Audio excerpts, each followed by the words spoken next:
afternoon, everyone. I'm very glad to have you all back here at ESCMID Global TV. My name is Judith Cohen, and I'm very happy to announce that for the first time this year, we have a very full house here in our TV studio because I am accompanied by no less than 5 of the Young Investigator and Emerging Young Investigator Awardees. So if we take a spin and we see 5 people, I'll just quickly introduce your names, and then I think I'll have a little chat with each of you separately, because you have been awarded for your research on very different topics. It makes more sense to do it separately. So here, closest sitting down next to me is Pieter de Kok. We have Ira Praharaj, we have Nathan Brendish, we have Henning Gruhl, and we have Rasmus Leisner. Wow, we managed to get that right already. Well, first of all, on behalf of ESCMID, ESCMID Global, and of all our viewers, very warm congratulations towards achieving these awards, because this is, I think, a really great honor and a really great recognition of the hard and excellent work that you delivered. Pieter, can I start with you? You are a professor, if I am correct, and a pharmacologist at the University of Ghent in Belgium. Yes. And you received the award for your antibiotic disposition in children. Could you care to share just a little bit about your topic in just, well, just a few sentences? Maybe that's too short, but... Yeah, so I mainly focus on drug dosing requirements in special patient populations, like children, like elderly people, because we know there are a lot of physiological changes going on during maturation, during growth and development, and also while aging. And typically, pharmaceutical companies don't do that type of research in those special patient populations. So we focus on deriving the appropriate doses for those patient populations. So it's really tailor-made dosing? It's indeed precision dosing, yeah. Okay. Indeed. Yeah. We develop models, PK/PD models, in order to derive the appropriate dosing regimen. Yeah. And does it also have effect, well, it has effect on the dosage that is truly administered to the children. So I can imagine that it has better effects on safety parameters in the children. Yes. But do you also see differences in if it's more appropriately dosed for a child that you reduce the risk of antimicrobial resistance, or is that stretching too far? That's indeed a very relevant question. I think we see a low rate of antimicrobial resistance typically in children in high-income countries, where my focus of research is. However, in low-income countries, for instance, there's a much higher risk of developing antimicrobial resistance, and also there's research going on looking to the link of appropriate dosing with the avoidance of development of antimicrobial resistance. But in high-income countries, the focus is more on reaching the therapeutic levels in order to have a better efficacy of treatments. Yeah. Interesting. Does this award impact your future research plans? Yes, of course. It will allow me to expand my research and continue my research, especially in attending specialist courses and other educational activities. Yes. Yeah. Well, congratulations again. Thank you. I'm moving on to your neighbor, Ira Praharaj. You are a doctor, you have a PhD in microbiology, and you also are on the Indian Council of Medical Research in India, I understood. Yeah. Also, congratulations on winning the award on your research on genomic surveillance of viruses in lower middle income countries. Can you tell us and our viewers a little bit more about the research that you did? Yeah, so I currently head a public health virology lab, and we are a part of network of labs which provide support for detection and characterization of emerging and re-emerging viruses. So there has been a lot of focus towards moving towards genomic surveillance and integrating the traditional epidemiology along with the genomic data that we get. So a lot of my work is towards doing genomic surveillance for respiratory viruses such as influenza, SARS-CoV-2 and RSV. And the other major topic of interest for me are the arboviruses, especially dengue, which is a very important problem in our settings. Yeah. So, and the recognition of your work in the form of this award, how will it change your, well, maybe your career or your plans for research? Well, I mean, firstly, I'm really glad to be here, and it will, attending ESCMID gives me an opportunity to network with a lot of investigators who are also working on genomic surveillance. But it will also enable me to attend some of the courses that I'm really interested in, like there are some courses on infectious disease modeling, which I would like to attend, and the support given by ESCMID will enable me to do that, Yeah. I hope. Yeah. So just also for our viewers, you will officially receive the award, I think tonight, right? Yes. In the award ceremony. Will people be hearing more about your research also this ESCMID Global Congress? Today?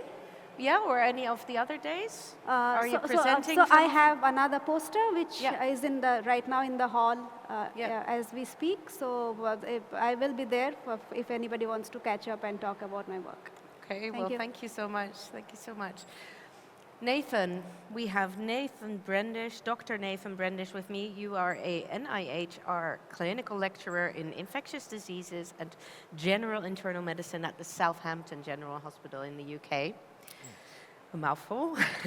And I believe you received the award for your excellent research in point-of-care testing, which is, well, as I understand it, quite a hot topic here, and there's a great unmet need for a lot more point-of-care tests. So I'm really interested in what did you research? Thank you. Yeah, so we've done several trials of this rapid point-of-care testing for respiratory viruses, hot topic now and always, and also for gastrointestinal pathogens. And this is predominantly in patients coming to hospital, so the sickest patients.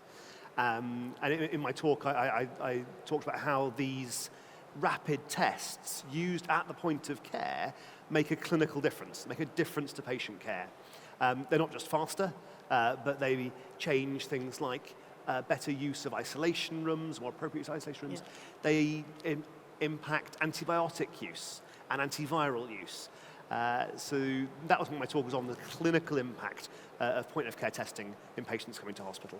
Yeah, and did you specifically investigate specific point-of-care tests, or just the general application of them? So no, we had 4 controlled trials across several years now, looking at using different commercial platforms used and deployed into our emergency department and acute medicine units.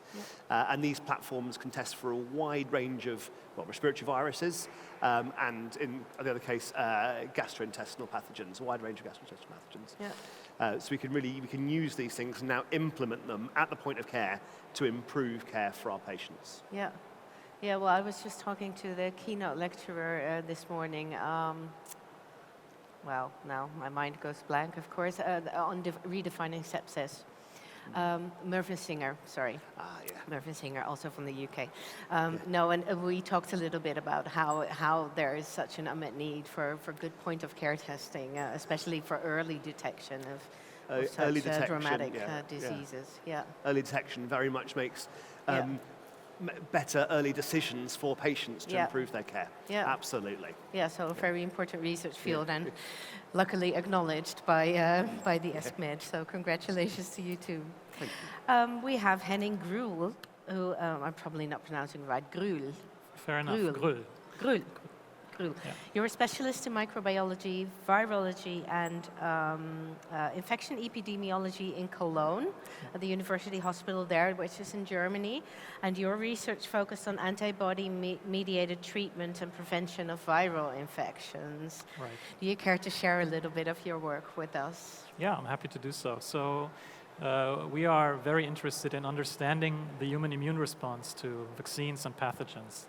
And we are particularly focusing on antibodies, as the title you just mentioned says. And we want to learn in the lab to understand how human immunity forms and how we can use it to develop better treatment or prevention options for patients at risk of infectious diseases or being infected.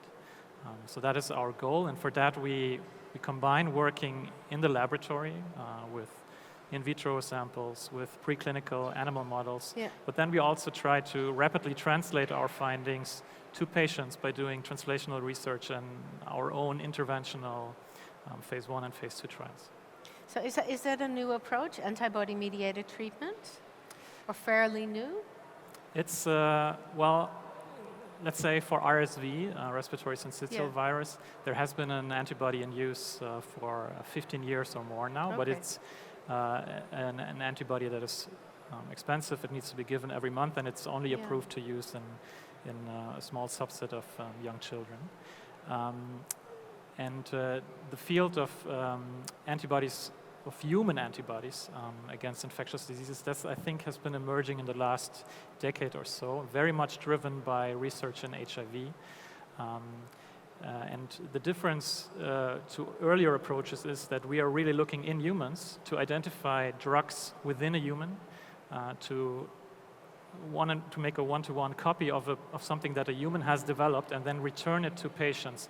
Because we believe that what can be better than the human immune system? It has selected something, if we find it, for a good reason. And we believe that these drugs are also safer and than, for example, antibodies that were generated in mice.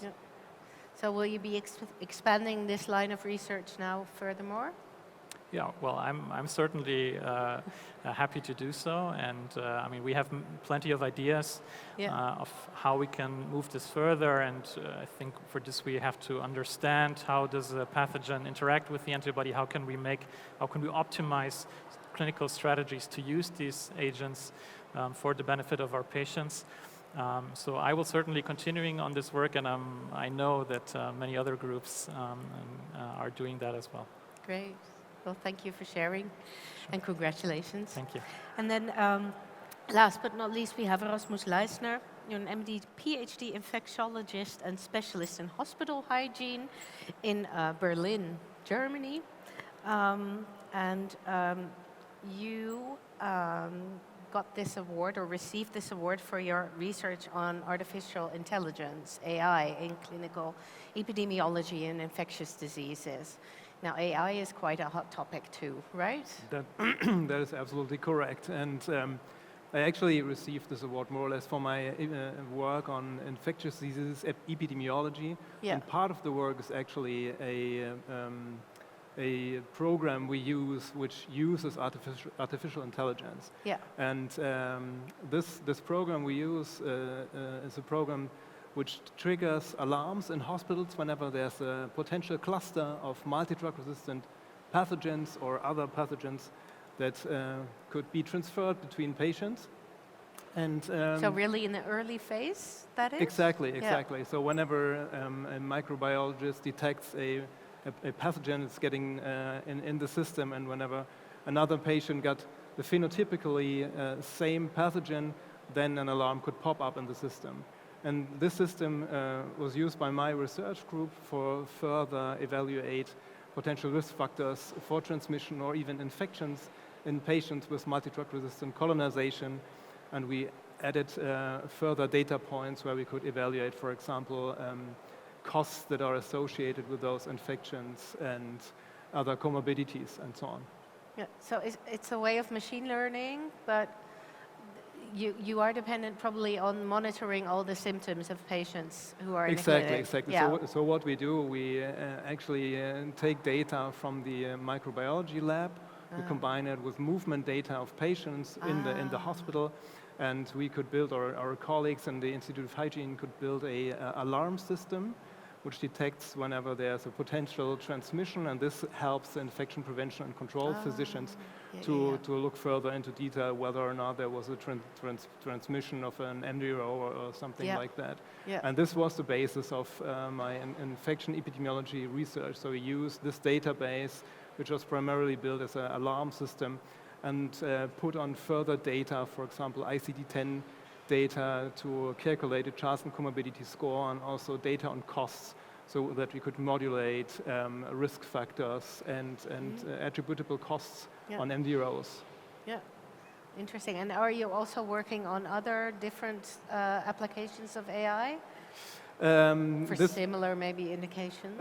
actually, yeah, I would like to do that in the future. Maybe this award will help me with that.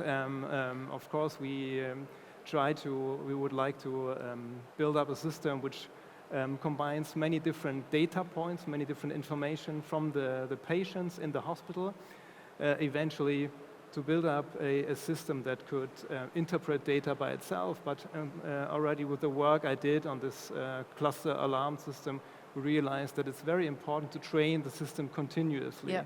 So once the system is built, this is only the first step, but then we have to train the system in order to yield the information you eventually want.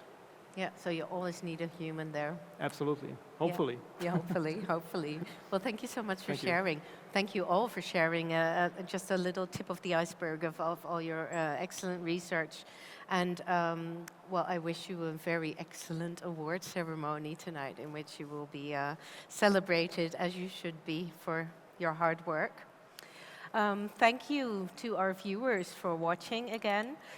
We will be taking a short break because we will not be broadcasting at 2 o'clock, but we will be back at the clock at 3 o'clock when we will be welcoming two of the ESCMID's executive committee members. We will be welcoming Maurizio Sanguinetti, the immediate past president, and Alexander Friedrich, who is the treasurer for ESCMID, so we can pick their brains a little bit on how it's going with ESCMID and what direction they think we're moving ahead to. So please join us again at 3 o'clock.